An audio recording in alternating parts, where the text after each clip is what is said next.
What is up, everybody? It is LSU Odyssey Live. You probably just watched our show with Alexandra Mariah.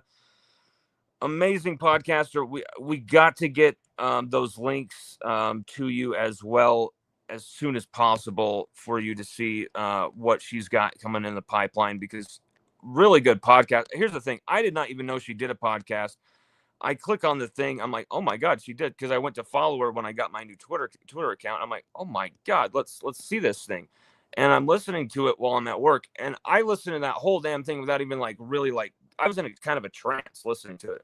I'm writing my article. I'm just kind of like, oh my god, this is really good stuff. This is incredible stuff, and so I'm telling you, like, good person, really good people. You got to support her, but also we've got someone amazing here with you who's returning to the show once again.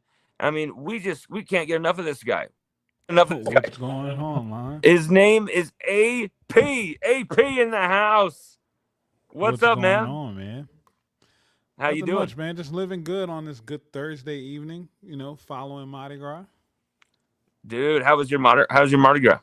Real chill, real relaxed. I kind of stayed in this year. My wife and my kids went out to the parade. They enjoyed Zulu and Rex and all the trucks and stuff, and I was just in here kicking it, watching everything from the chair. I'm making some content for the people because this is what I've become addicted to. So, you Hell know, yes, dude. I've been seeing you doing a ton of shows, which is awesome. That's what yeah, I man. mean. It's really the time to do it, and you've really been laying down the law. How like how do you feel? How do you feel when you're like in that flow state when you know everything is really just kind of feeling good, or do you ever have a time where it's frustrating on the mic, or do you constantly just you just love it Um, and you're just kind of just going? Look, I'm gonna put it to you like this: the most frustrating part I found in this journey was just starting. That very first, first couple of times I turned the camera on and turned the mic on and went live. That was probably the most frustrating time because it was new. It was nerve wracking. It was apprehensive because it was like, who am I talking to? But once I got over that hump of, like, I really don't care. Like, I got something I Yeah. gotta say. Like, I don't care if I'm saying it into the void, if I'm talking into the abyss, if my words bounce off of deaf ears. I'm gonna make sure that whatever is on my heart is laid on my heart, is on my mind. I'm gonna put it out there for the people to consume. And either you like it or you don't. The choice is yours. Hell yes. And here's the thing. I was actually I was reading a lot of things. I was writing a lot of my own stuff. I was just really just getting into the LSU vibe. Like, man, spring is almost coming here. I was just really getting into it. And then I listened to your show with Daniel. I absolutely love Daniel, Oh, O that's my line, guy, man. the O line guru himself, Yeah. Daniel. I want to get his take on the 2026 O line because I have a lot of theories, a lot of questions. I've been writing a lot of profiles on some of those guys and how they might work out. But I was listening to that show with you and Daniel, and I was so struck by how damn good you were on the mic, AP. I have to just hand it to you, man. Like I love good work. I love giving like absolute credit and shining a light to people who are just kicking ass, taking names. And man, there's something about your style that is very engaging, very inviting. Where does is that this is something we didn't touch on in the first part of this show that we're kind of continuing now. Yeah. Where does that kind of style come from? Where's that? Was that something you always had that kind of extrovert style? So it's funny. I'm the most introverted extrovert you'll ever meet. I could feel that. I'm very to myself. But when I walk in a room of people, I know how to be a people person. I know how to open myself up, and I know how to move in an environment. And it's something that my grandmother instilled in me. Like I told you, when I was younger, my grandmother and grandfather raised me, so they were very religious, and I was involved heavily in my church. So at a young age, because my grandmother was a reading and English teacher, in the fourth grade, I was grading seventh grade and eighth grade English papers. I was grading eighth grade math assignments and homework assignments. I was intellectually advanced at a young age, but because of my speaking skills, Wow. my grandmother pushed me into public speaking at church. So we had this thing called this thing called the drama club. And the drama club, we did a lot of verbal and outspoken written pieces where we would get up and talk and have expressions that were based in scripture, but it was a lot of forward facing public speaking at a very early and young age. If you need to walk past, baby, you can. You can if you need to. Oh, you just watching? No, my wife is standing off to the side. Like that's my What's biggest fan. up? I wouldn't be doing this without her. Lon said hello, babe. What's If up? you, What's you can your come. name? What's your name? I'm Lon. How's it going? Hold on. I'm gonna take you off my headphones. What's up? I just saw That's her. yeah, that's my wife Latoya. Introducing her to Latoya, the what's world for the up? first time. And that's Lon. He runs LSU Odyssey. He covers LSU's been doing it for almost 10 years now. How long? Yeah, yeah, it's been a while. Yeah. So but no, so I did a lot of front facing speaking and in that drama club it gave me a lot of training to, be comfortable talking and enunciating and finding my rhythm. And one of the things that accelerated that was there was the drama club was segregated based off of your age group.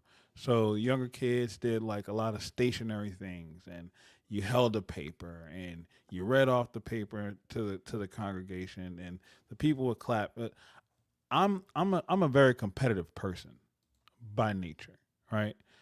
I wasn't comfortable being with the young kids. I wanted to be with the old kids.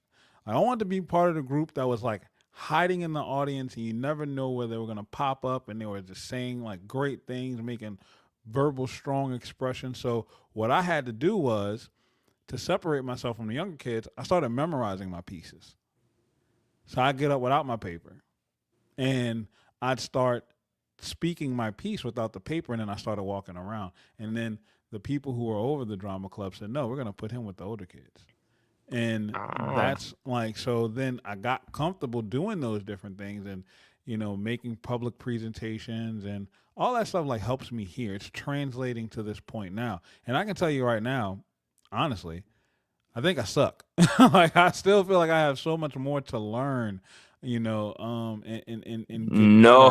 So You are a better speaker than I am. I've been doing these live shows for a long time. You are a better speaker than I am. For sure, brother. man, You I can just appreciate it, but go. Like you've got something about you that I mean, if you ever start like I'm going to quit, I will get on your ass because you will not be quitting if it is up to me. You've got something about you that's special. When did you really first go like, "Hey, we timeouts and tangents. This is something that we're going to launch. That this is going to be the profile. This is going to be the brand." When did that all come together? I really so wanted to get I into that kicked last time. I kicked the can on the idea of doing a podcast with my wife about a year ago, and she was like, "Look, you all you do is watch sports. You consume it. You can talk it all day long. You can." She was like, "It's smart for you to do it." And I was like, all right, well, I got to think of a name. I was like, because I'm also a long winded speaker. Like, my kids tell me all the time, like, when you talk to us, you just go on and on and on about things. Like, you just go into these tangents. And it's like, yeah, because I want to make sure I'm illustrating my point to you to where you can get it from different perspectives. Like, I'm not just giving you one angle to go by. I'm trying to give you the point and give you a circular way to view it And that's so you why I can love round it out. listening to you. It's 360. It's Well, exactly. 3D. Exactly. That's exactly what I'm trying to do. I'm not just going to give you information and say, "Hey, you take it and you do with it what you will." I'm going to give you the information. I'm going to give you my perspective. I'm going to give you a counter side for you to take it because you may not see it from me. But my my Hell my yeah. point, my job is to try to make it so plain to where you may not see it the same way I do, but you understand why I see it the way I see it, and that's how I round out that view. So when I came up with that, when I thought about that, I said, well, look, I know I'm gonna slip off into other different talks, I know I'm gonna go off on these tangents. And I was like, I knew right then and there, I knew tangents had to be in it. So I was like, you know what, timeouts and tangents. That just fits it. So I had the idea for the name. I presented it to my wife, and honestly, she didn't like it at first. She was like, that's weird. But then I presented it to her like why, and then it made sense. And she was like, okay, cool. So when are you gonna start? And I was like, I don't know. I don't know. And I thought about starting this season, like before the season kicked off. And I was like, no, I'm gonna wait because if I start now, everybody's kind of got their little silos, their little pockets that they're gonna go to, and I want to kind of sit back and just study the field and see like how this plays out, not from a consumer aspect, but like if I was a person who is in this field right now, what would I need to do to make sure that the people that I'm going to draw to me are going to look to come to me every time? How can I set myself apart? And I also understand too, like being real about it, I'm a black man getting into this. Like, I know I'm going to have my challenges because I have to appeal to a wider audience, right? And I don't mean wider audience. I have to cross certain thresholds. So I have to make sure I present myself in a way that's consumable for everyone I want to reach because it's not this content is made for everyone. I'm not shielding anybody from anything, but more than anything, I want to give you the perspective of coming from my shoes. So I'm going to dress it from everything I've lived through. It's going to be washed through the things that I've experienced personally so you can feel why I feel the way I do about certain things. And that lays into the tangent aspect of it as well. So when the season moved how it went and then Brian Kelly got fired, I personally didn't want to. I got you, baby. Love you too. I personally didn't want to jump in right there because that's easy. You know, like because you can talk about the coaching search all day long, but I didn't have any information on the coaching search to sell people, so I didn't want to give them false hope. Like I'm breaking onto the scene and I got this new information. So I plotted and I was like, you know what? The best time would be at the end of the season, going into the holidays. I can be low profile, work my way up, set a foundation for for when the season comes. So if I can build a consistent base of an audience, when the season comes, we can grow from there. I can go through all my growing pains right now when it's harder because we know football sells. Football's always going to drive an audience to you, especially when it's centered around LSU. People want to talk about the Tigers, and people damn sure want to talk about the Tigers football team. So Yes. when the football season pops off, I know I'm gonna get an audience just from a ripple effect. But if I have my audience already established, they know that they can come to me for this content already. We already have a relationship built. We already have a community established, and then we can just further grow from there. And I can go through all my learning, my mistakes now, so that way when it's prime time, I'm ready to roll.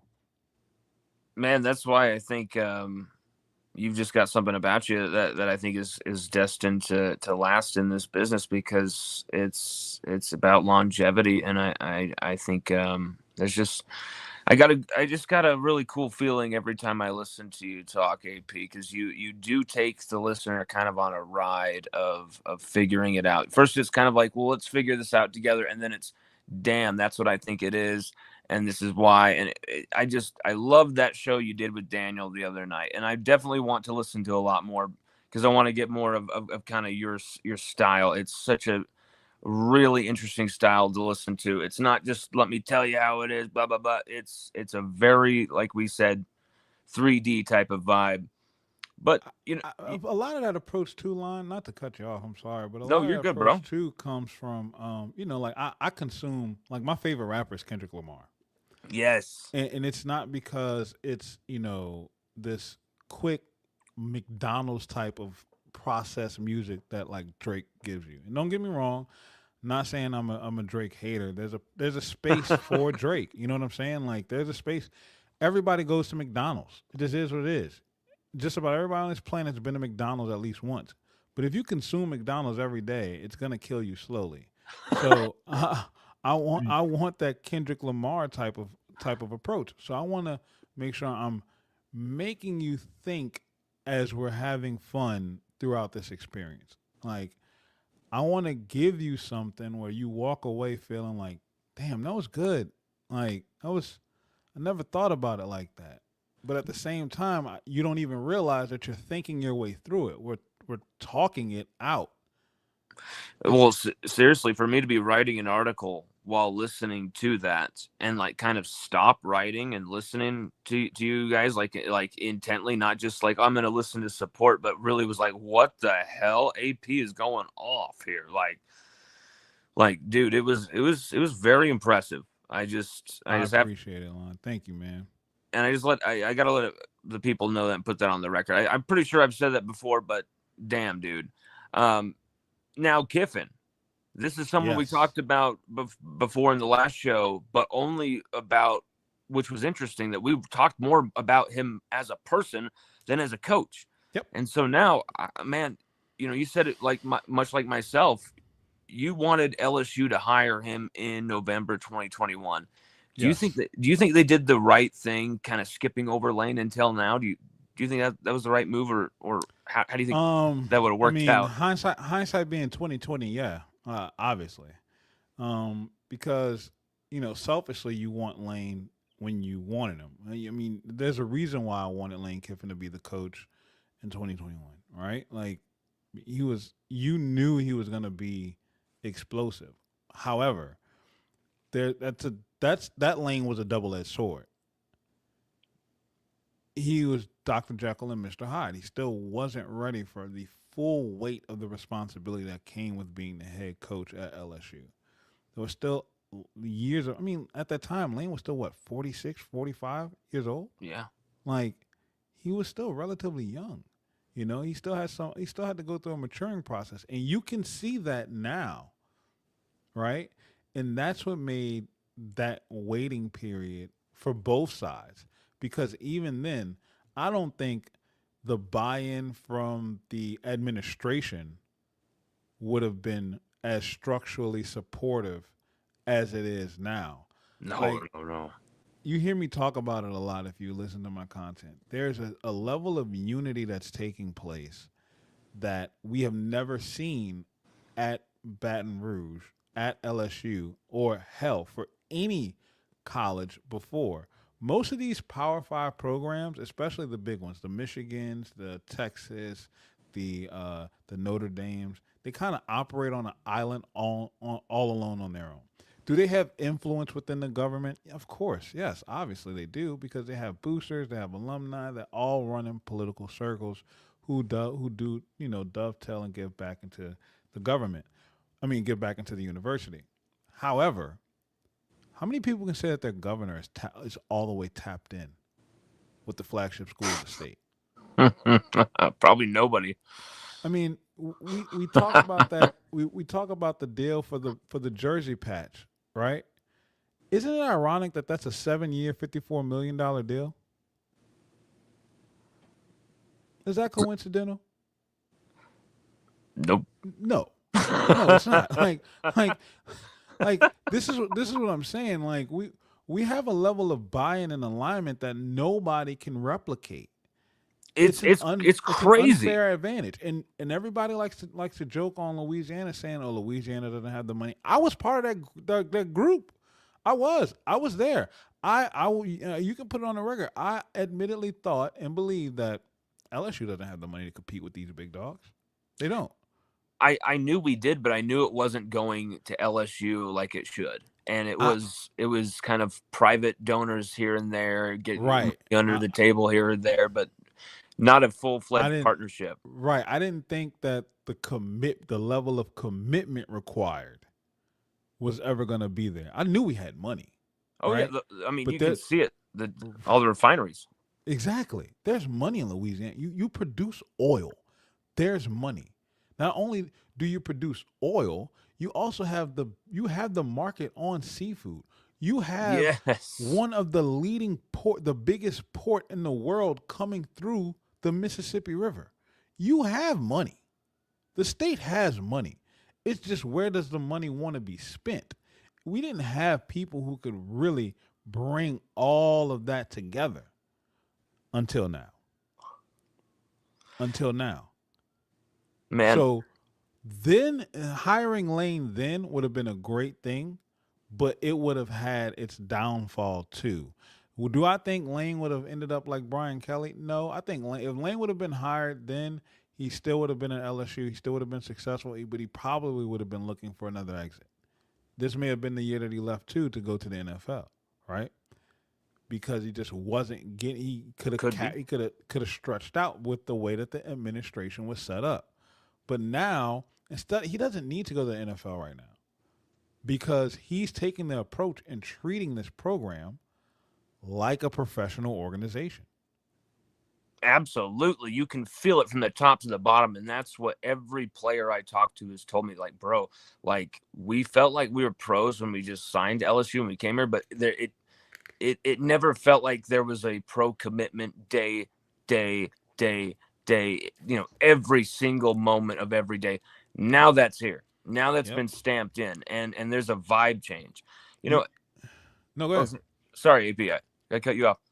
No, you go ahead. No, I was going to go into the next question. I was going to segue into the next question, so I don't want to change that thought. No. So like that impress. Like I felt it when in his initial press conference, right? I did, but when he did that press conference immediately following the National Signing Day, I typed it out in Twitter and sent it as a post, and I said like Lane is telling you the quiet part out loud. He is treating this like a professional organization.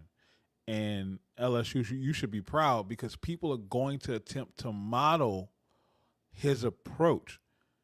And he's telling you his priorities are on evaluation, having the resources, and then properly allocating the resources where they need to be. That sounds like a head coach and a general manager of the New Orleans Saints, of the Seattle Seahawks, of the Minnesota Vikings, where you're getting that approach here in Baton Rouge. And guess what? Lane Kiffin is someone who, one, had an NFL job very young, Yeah, yeah, very young, the at 30 years youngest. old. Right. Still to this day, the youngest head coach in NFL history. Not only did he have an NFL job, he was raised by his father, who was an NFL coach.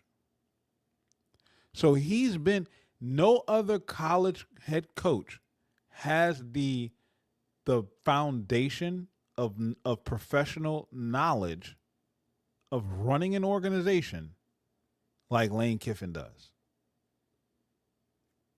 No, I mean because he's done it both, Yes. and I mean he's been there at both, and one you kind of No, hear you Aubrey good. in the You background, good. You Kyrie. good.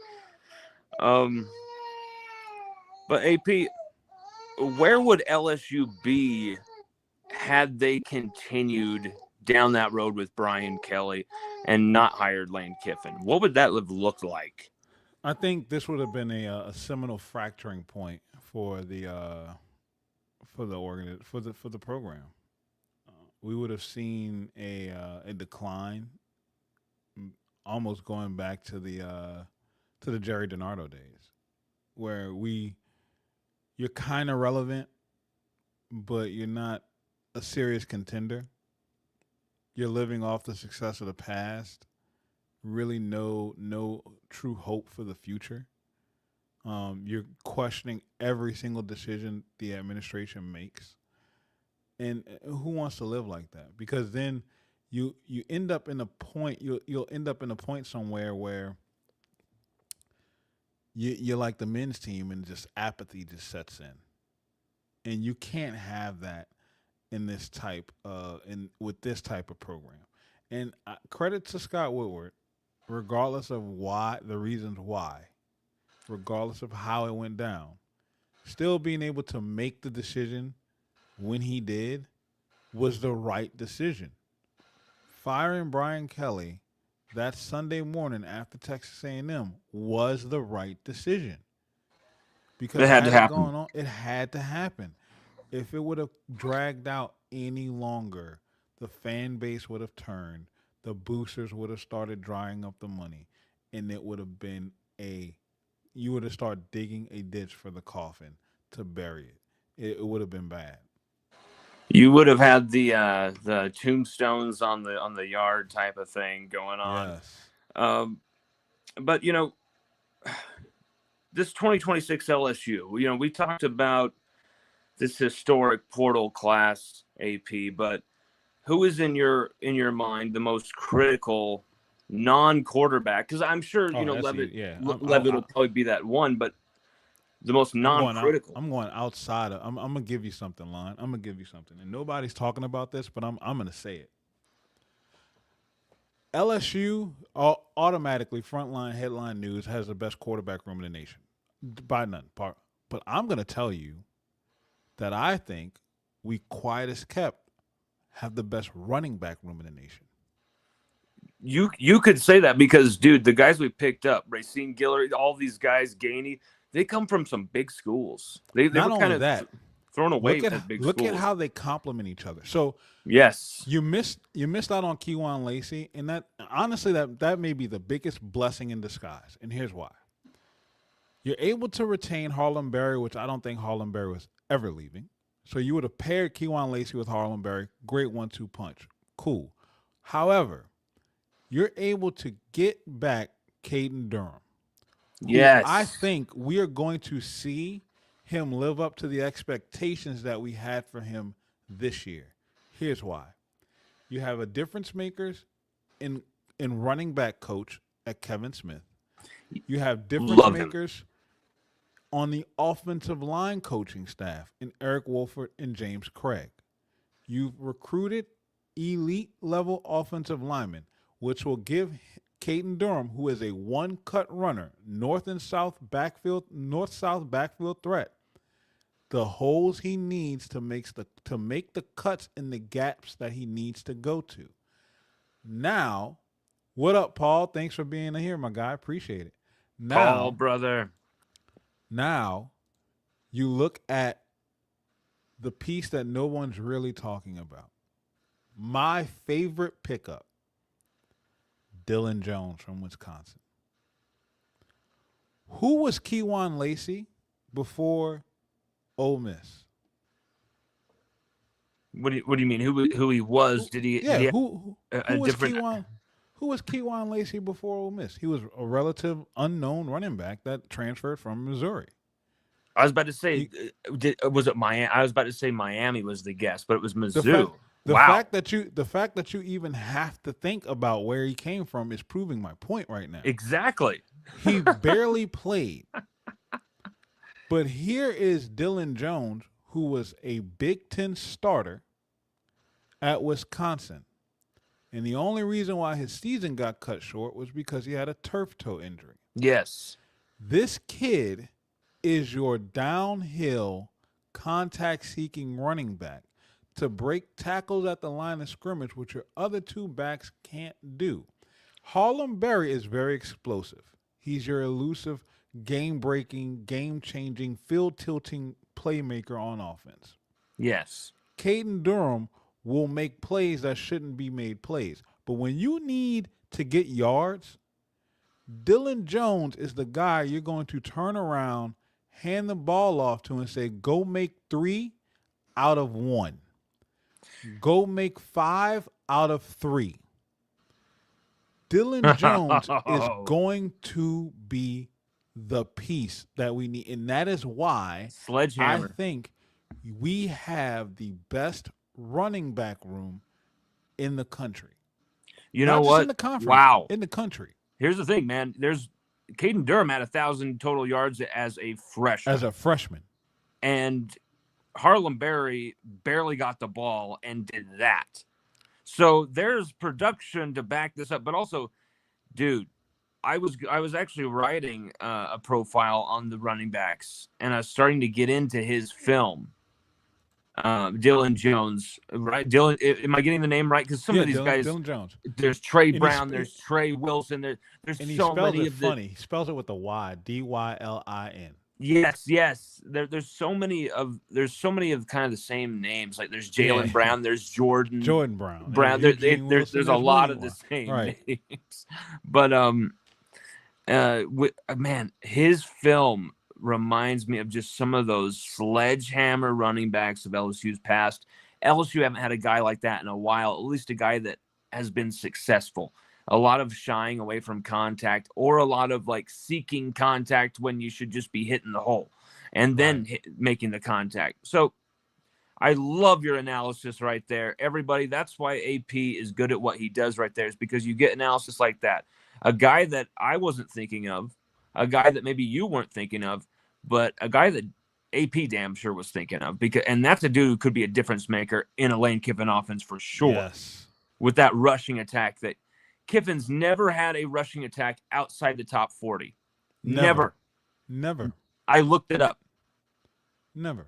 And I looked up also the passing game, and the passing game hadn't been, I think it was outside the top 60 or something. There was a couple of years where it was like, okay, that's why the quarterback was like Jake Coker or something like that. You know, like there was a few duds along the way, but his development with quarterbacks, you know, I just barely talked to Alexandra Mariah, who had some really cool, really clippable takes on Sam Levitt that I really can't wait to share with people if they haven't seen it, because she had some really hot takes on Levitt. Where do you see Sam Levitt's development going in year one? Because Sam Levitt's going to win the Heisman if we lose no less than 2 games and make the playoffs. Sam Levitt will be your Heisman. Will be in New York. He will be a Heisman Trophy finalist. Really? So Lane Kiffin also, one of the things people don't pay attention to is Lane Kiffin loves quarterbacks who don't turn the ball over. Why do you think Austin Simmons got replaced? He was having a turnover problem. Turnover injury. Right. You know how many interceptions Sam Levitt has thrown as a starter? I think it was like 7 to like 44 touchdowns. Okay, yeah. 9 total in 2 seasons. 9. Yeah, I remember being like, okay. So like, you put Sam Levitt with Jordan Tyson, and they were absolutely dynamic. He's got 3 Jordan Tysons and a running game.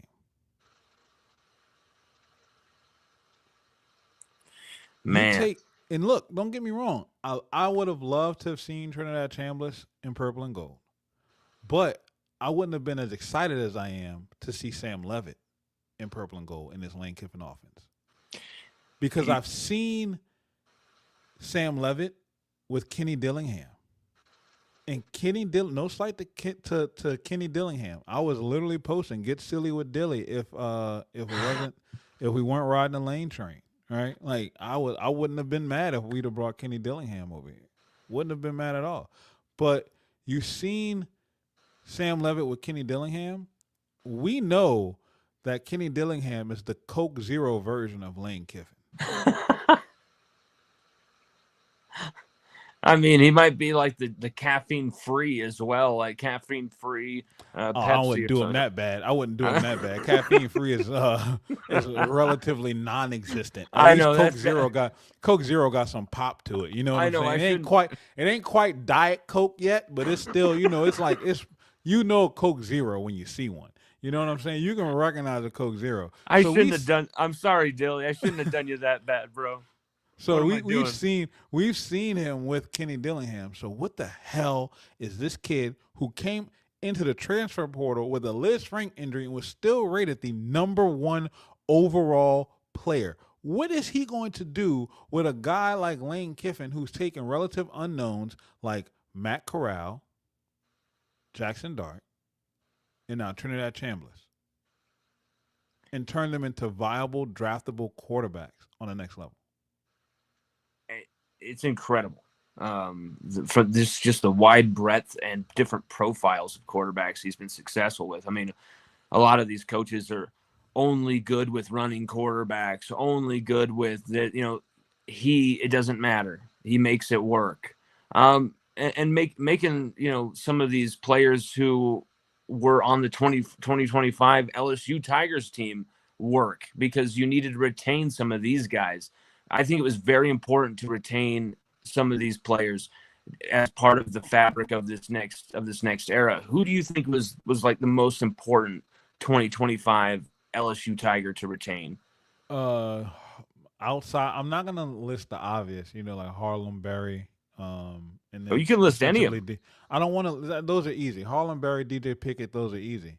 For me, Trey Green.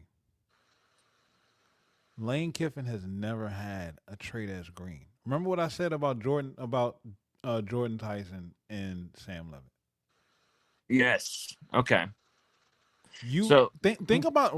Let's round out this offense for a second, Lon. I don't think you really rounded out this offense for a second. All of the receivers that you brought in from the portal average no less than 15 yards per reception. yeah, yeah. You kept Harlem Berry, Caden Durham, added Dylan Jones, and then you throw in a 6'7", 250-pound athletic freak who nobody can match up with defensively. And it just should be an automatic touchdown in the red zone. Really So should be. I'm not, and then we're not even talking about the offensive line reconstruction that you just did. So why are we sitting up here limiting the expectations for what this offense can be when Lane legitimately, if you look at the offenses that he has had at Ole Miss, name a player that he's had that's been better than Trey Green. As far as like just offensively, No, just like as like far like for a tight end, like name a tight end that's been better. tight end. Usually, what he does tight end wise, it's kind of traditional, and so those guys don't really Exactly. pop. Exactly. It's kind of hard for me to even remember a Lane Kiffin tight end in a My way. my point, and guess what? Their tight ends have whipped our ass the last 2 years. Yes, they've blocked our asses into the ground, man, and that's Zach Grace from Oregon, a good pickup for that duty. Another right. So that's what I'm saying. Like this offense is complete. It's No, elite. you're right. I'm It's not limiting it at all. and we're sitting up here with, and I'm not saying we, but as a collective fan base, I know that people are being cautiously optimistic, Yes. and I understand why. Guess what? I got breaking news for you folks. You didn't pay Lane Kiffin $91 million to be cautiously optimistic. He didn't come here and invest $40 million in this roster to be cautiously optimistic. If you think Lane Kiffin is going out here and not trying to make the playoff and win a championship next year, you are looking at the wrong team and you're not cheering for the right sport. It's Go about winning watch now. basketball. Go watch Go watch the men's basketball team. That's the team that's playing for next year. They're trying to tank like they're in the NBA draft right now. It's crazy, man. We don't have time for that. Lane is out here to win now. He's looking to kick ass and take names later. Plain and simple. And here's the thing: this is the window. This is a rare window where the college football landscape has been pretty damn weak the last few years. Wide open. Indiana. I mean, it's been 11 of 12 different college football playoff teams in the last 3 years. It's been 11 of 12 different teams. That says a lot. A lot. Look, the only team that's been in there twice in the last 3 years has been Texas. Yes. There's no reason LSU should not be in the mix. And, man, it has been inspiring to see how Kiffin has activated the donor base, has activated all these levers, pulled all these switches to, like, say, made all these moves, brought in all the right talent. But do you think the hype is getting – do you think there's too much hype? Do you think this is not enough hype. Worthy of the hype? Yes, absolutely. I don't think there's not enough hype. Me too. Because on paper, unless you have catastrophic injuries and just like widespread calamity, this should be a program that contends for a championship this season. I love the fact that we're flying under the radar. Please. Me too. Please let it happen. Blake of AYS asked the question yesterday, like, what rank do you think Ole Miss should start the season at? Well, if we're talking preseason rankings, I think 5 should be a good spot, no lower than 8. It's hard to argue going into the keyword going into next season that there should be 5 teams ranked higher than them. However, I also said this on my show Tuesday night. They will take a step back. They lost a lot defensively on a defense that was already suspect. And what did they do? they doubled down and promoted the suspect defensive coordinator to head coach. And we saw in the game that they skated by, they skated out against Georgia because 6 turned into Superman in the Yes. fourth quarter. And Trinidad. I don't know if you're gonna get games like that all the time from him because Miami showed you how to play him. Stop the run, be aggressive with the receivers to disrupt the timing. Make sure you have somebody in his face. And it Oh made him my uncomfortable. What up, little man? Oh my God! Look who just ran in here. He's been sledding with his grandma and grandpa all day. Oh man, you've been living a good life. Sage, can you say hi, AP? Hi, AP. Say hi, Hey, AP. Sage. That's my man, AP. Guess who? Guess what's on his shirt? Can you see what's on his shirt? Yeah. What does it say? You know LSU, huh? Do we watch LSU Tigers? Yes, we do. Yeah, we do. You know, That's what I'm talking about. I absolutely love this little guy. He's been raised and baptized in the Tiger faith, huh? Haven't you, son? You know who is the number one kind of?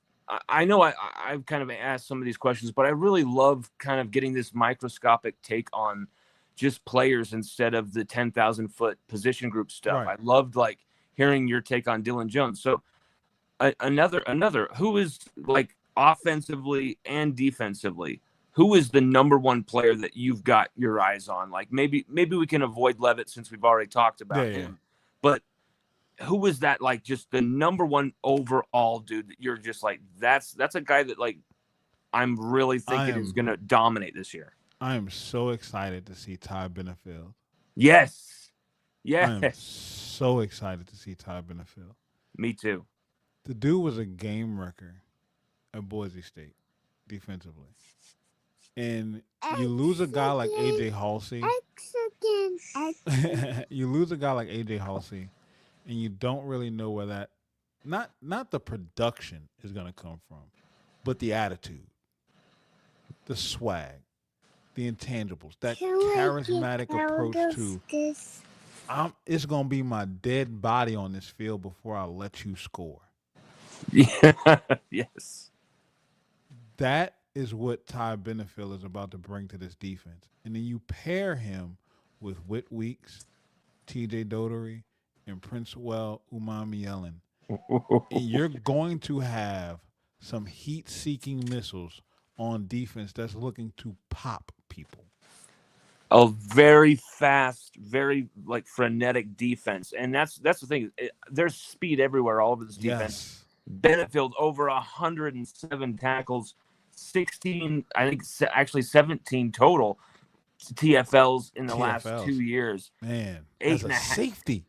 Yeah, 8+ in the last 2 years. He's had 8 in each of the last 2 seasons. He's loaded up the box with PBUs, with interceptions. He reminds me of Halsey in so many ways. Smaller school, stuffs the stat sheet, veteran presence. But here's one worry for me, AP. Do you think LSU, we loaded up at edge rushing, pass rushing positions. We're going to have some really talented pass rushers there. Do we have enough at defensive tackle interior wise? Yes. I think so. I thought we had enough last year, but losing Gabe Rutherford was a blow to the defense nobody really likes to talk about because that was your pass rusher. And you need that edge rusher to lighten the load and the burden in the middle. Like, as you know, I told you my son plays D-line. I played D-line. I'm cool with Marlon Favorite. Me and Marlon have been friends now for going on 4 or 5 years. Oh, I love Big Fave. So yeah, I talk to Fave almost every day. So when you look at the trenches, you need somebody on the outside who can make sure that offense, that center is fanning, that the guards are fanning, so you can create one-on-one matches on the interior.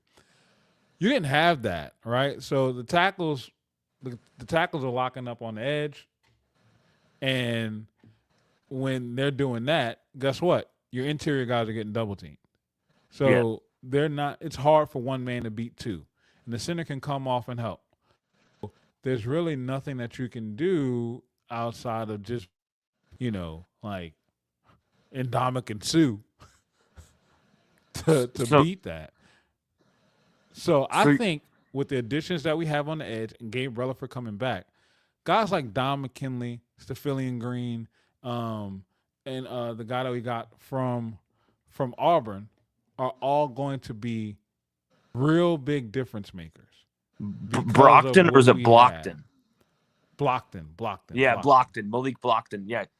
Yep. So okay, I forgot about Blockton. Okay, that makes me feel a lot better. See, that's the thing, man. Is we are so loaded that last night I was writing about William Satterwhite.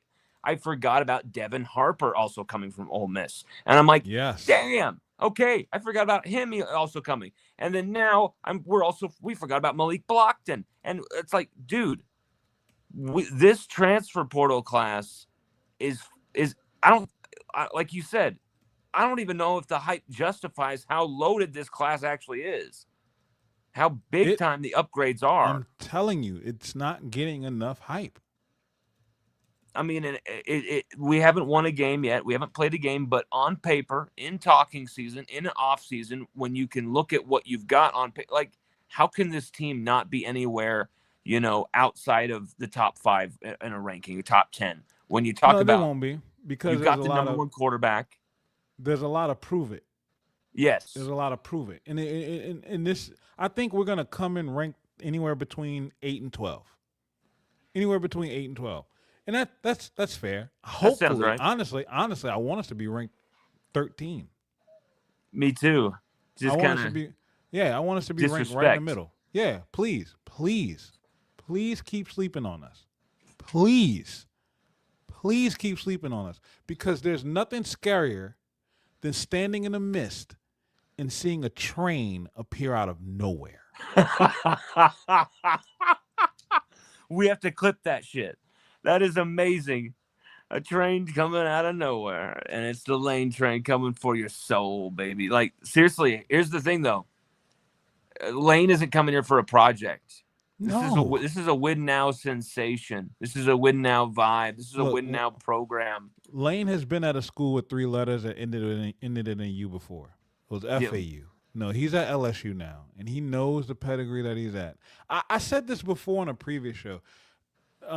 Pete Golding made a statement at the school in Oxford that he doesn't recruit to trophies of the past because the guys in the locker room didn't win those. And Oh, I was like, yeah, of course you don't. It's easy for you to say that I'm not going to recruit to something that I don't have. That's yes. easy. That's like saying I'm not going to trick if I'm broke. I'm not gonna buy you to. I'm not gonna take you to get your nails done. I'm not gonna take you out to dinner. I'm not gonna get you no new shoes or new clothes. I'm not gonna get your hair done or anything because I don't have the money to do it in the first place. It's easy to say that when you don't have it.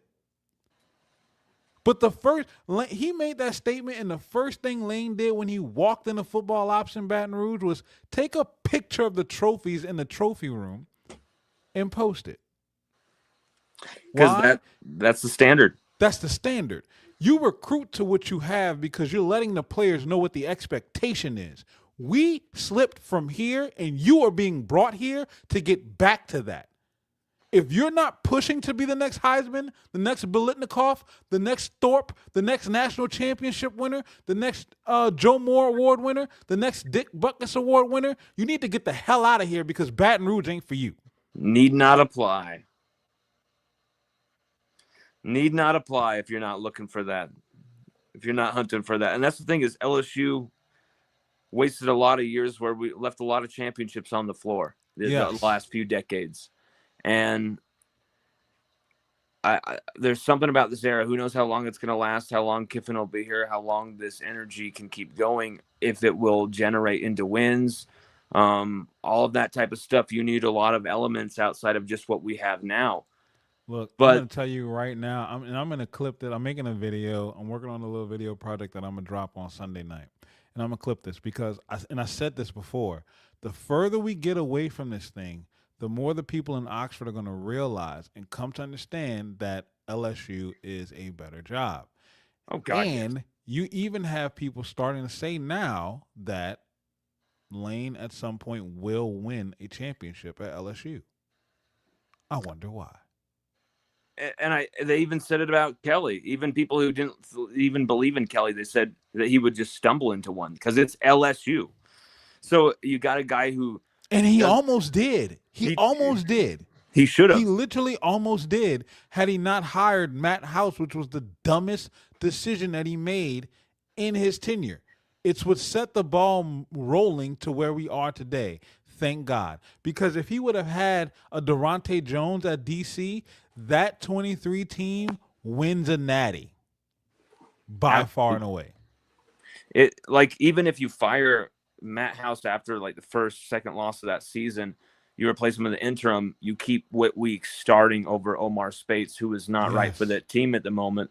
I'm not Right. knocking on him right Not then, but knocking on him because he's balling in the pros. Whit Weeks set that defense free. Harold Perkins was playing at his ultimate. That was how that team should have been. Yep. You probably do win a championship.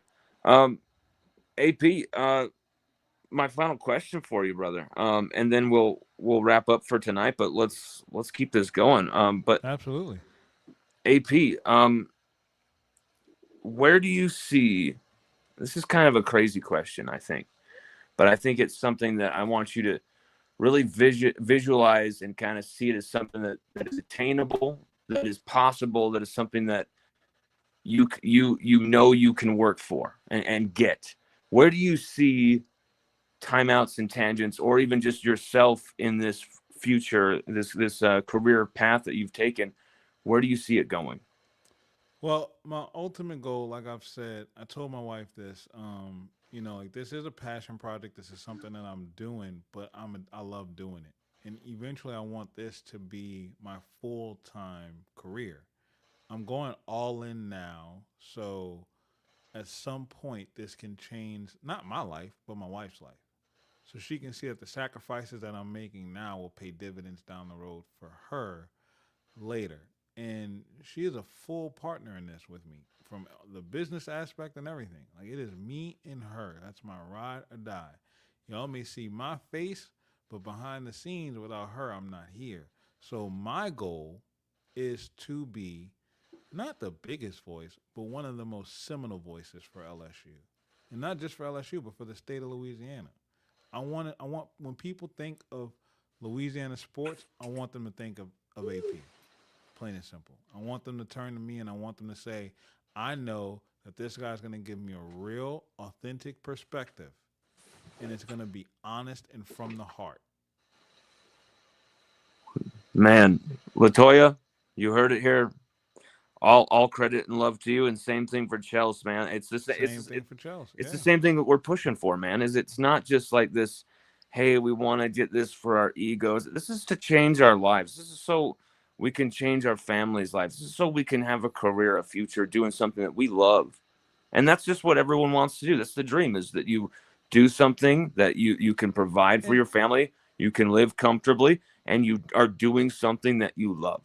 and look, I wanna put this out here too. Like when I started this, I didn't know where it was gonna go. But bigger than just my family, I love the community that's growing out of this too. And like I told the guys I've been doing pods with, whatever doors I come across, I want to blow them so far wide open that I can bring y'all through them with me. Plain and simple. This isn't just about me, it's about showing the world that Louisiana is not what you think it is and that we can unite. And when we do, we are a scary proposition to deal with. We set the bar. We're going to set the standard that we may have our past, we may have our shortcomings, but at the end of the day, what we do have most importantly is each other's backs. And even the people who may not be directly from Louisiana, who are transplants, but just associated with the school, with LSU, with the Saints, whatever, you're home, you're family. Because you can support any other school in the world, but you choose to support us. And we love y'all for that. Plain and simple. AP in closing here, man, I just want What you up, to Austin? know, as a as a black man who is covering LSU, I see you. As a black man who's covering LSU, I celebrate you taking this step and pushing into this, maybe a little bit of the unknown because of how few black men I've actually seen covering LSU. I think it's just you and Carter. I think it's Right. just you and Carter the power. And so all I can say is welcome. And seriously, Thank don't you. don't you ever stop. No, I'm not. I'm not, man. I will give my life for this. Like this, I cannot tell you how much I love doing this. And I told this to my wife before too. It's like I knew I wanted to do something like this before, but I'm so mad at myself for not doing it sooner, for waiting this long to take this step. So I cannot forget that. And like Austin said, Austin's another one too. Austin's very new, but he's gonna be breaking into this thing soon too. So we got three of us, a little three musketeer group, and we got all different shades. So, Yes, indeed. I forgot about Austin because he's new too. I didn't even know he was doing one, and I'm seeing the clips, and I'm like, okay, this is damn good. Like you guys got something going on, and I love the new communities that are being brought up here from the LSU media because it's not. There's something very homegrown about it that is just. I love all the camaraderie from the Go Team guys. I yep, mean the mythology of Zombie Bob alone. I my mean, my guy, God, my guy, the most interesting man in the world. oh, That's you what I gotta call him. love Zombie That's man. that's my guy, man. Chip, That's my guy. Daniel. So I'm gonna let you know right now. So myself and Chip, we are planning. We will not planning. We will be boots on the ground September 19th in Oxford, Mississippi. We are Hell going to the yes. game, and I'm letting the world know right now. I know I'm new to this. I'm learning it, but I'm going to live stream the entire thing. Now I won't show shots of the game because I don't want to get banned and I don't want our account to get strike. Like the big wigs don't like that. But you will see generic fan reactions, interactions. We're going to try to get interviews while we're there. We're Oh going to man. be, we're going to be doing a lot of work. It's going to be a long day, but it's Oh, going to I be a want in. fun day, and we're not going to miss out on this opportunity. And of course, like I'm letting it be known here, but I want to try to get as many people to go with us as possible because one, I know I would look. I'm not gonna lie. I'm a black man going to Oxford, Mississippi. The people barely made it out of Mississippi to begin with. You know what I'm saying? Like, we barely made it out of Mississippi to start. So, like, I know I'm going into enemy territory. So, but there's strength in numbers. We need to show them that we're going to show up I'm in. regardless, no matter where, I'm right? No in. matter when. And we need to let them know that these colors don't run, no matter what. We want all smoke. And if we got to walk in your trap, we're going to take over your trap. Damn straight. AP, I want in, my man. I want to definitely join you on that trip to Oxford. Chip, what a badass. Everybody, have a good rest of your night. Who's watching, and AP, my man, thank you for joining us again, and I look Let me forward to just say doing this this again real soon. quick, Lon. Let me just say this real quick. Of To course. everybody that's supporting us, please, please, please, please, please make sure you like, comment, subscribe, and follow. We are building a legitimate community here. Don't care about like what your past may have been. We're focused on the future. We want to make sure that everybody can grow and go with us. Plain and simple. This is about family. Louisiana represents family. LSU is about family. And we want to make sure this fandom is feeling the family love too. I can tell you right now, I can't thank you guys enough because I wouldn't be here without support from people like you, Lon. Thank you for breaking down doors, setting trends, and going into places where people didn't think that you deserved to be, and still, you're still taking it head on. Thank you for sharing your platform with me tonight. I'm honored to be here, and thank you for all the kind words that you shared for myself and my family. Thank you so much, man. AP, seriously, man, anytime. It is an honor to talk with you and watch what you do and your growth and your rise. And it's going to be fun next couple few decades, my man. Yeah, man, because I'm in it for the long haul. Me too. AP, we'll be talking soon, my man. Later, man. Have, Appreciate have, you, Lonn. go Tigers, baby. Go Tigers, baby.